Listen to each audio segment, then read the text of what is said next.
Halo teman-teman, perkenalkan aku Ice Fitrianti. Aku merupakan mahasiswa semester 6 jurusan Pendidikan Matematika di Universitas Maritim Raja Ali Haji.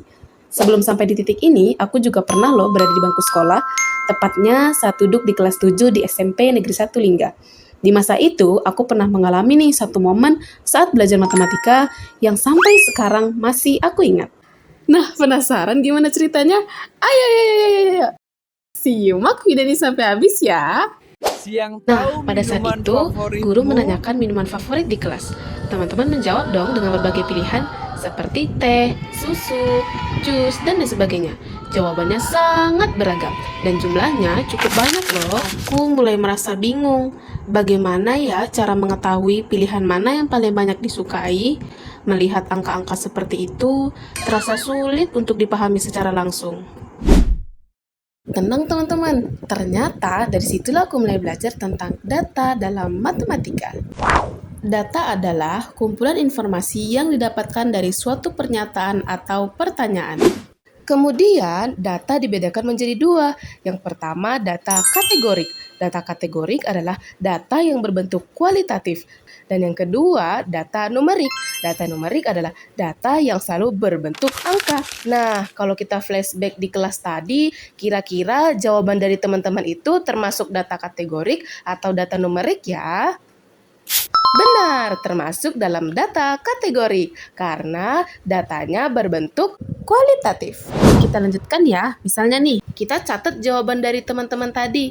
Ada yang pilih matcha latte, boba, es teh, matcha latte lagi, jus buah, air mineral, boba lagi, es teh lagi, matcha latte lagi, dan lain sebagainya. Kalau dilihat dari datanya seperti ini, apakah mudah untuk mengetahui minuman mana yang paling banyak dipilih? Sepertinya cukup sulit ya, karena datanya masih acak. Nah, supaya lebih rapi, kita bisa susun dalam bentuk tabel. Seperti ini nih. Oke, kalau dilihat dari bentuk tabel, sepertinya lebih mudah ya untuk dipahami. Akan tetapi, kita masih perlu membacanya satu persatu untuk membandingkan jumlahnya. Nah, ada yang cara lebih mudah nih untuk membandingkan, yaitu kita menggunakan diagram batang. Nah, kalau misalnya bentuknya sudah seperti ini, sudah berbentuk diagram batang, kita bisa langsung melihat bahwa matcha latte adalah yang paling banyak dipilih, sedangkan jus buah yang paling sedikit.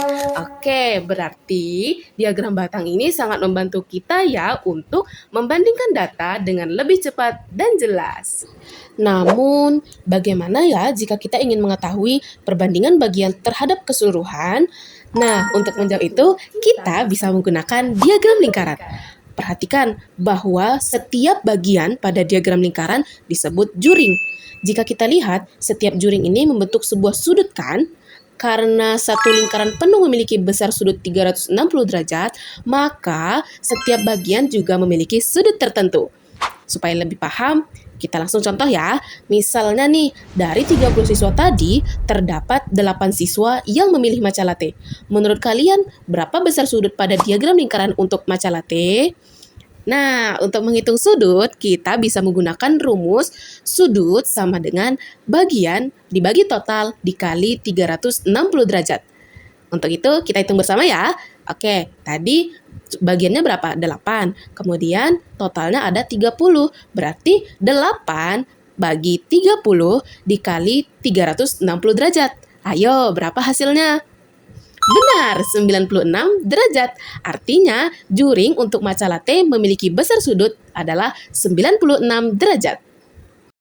Nah, teman-teman, selain dalam bentuk sudut, diagram lingkaran juga bisa loh dihitung dalam bentuk persentase. Rumusnya adalah bagian dibagi total dikali 100%. Oke, jadi dari diagram lingkaran, kita dapat mengetahui besar sudut dan juga persentase dari setiap bagian data. Dengan begitu, kita bisa lebih mudah memahami perbandingan tiap bagian terhadap keseluruhan. Wow, kelihatannya teman-teman udah mulai paham nih dengan diagram batang dan diagram lingkaran. Sekarang terakhir deh, kalau misalnya ditanya bagaimana jika kita ingin melihat perubahan data dari waktu ke waktu, nah untuk itu kita dapat menggunakan diagram garis. Oke, diagram garis digunakan untuk menunjukkan perubahan suatu data dalam rentang waktu tertentu. Misalnya, kita mengamati jumlah siswa yang membeli minuman di kantin selama 5 hari. Seperti ini ya. Hari pertama ada 12 siswa, hari kedua ada 14 siswa, dan hari ketiga ada 11 siswa, hari keempat ada 16 siswa, dan hari kelima ada 18 siswa. Dari diagram garis ini, kita dapat melihat bahwa jumlah pembelian minuman mengalami perubahan setiap hari. Sekarang, coba kalian perhatikan, pada hari keberapa ya terjadi penurunan jumlah pembelian?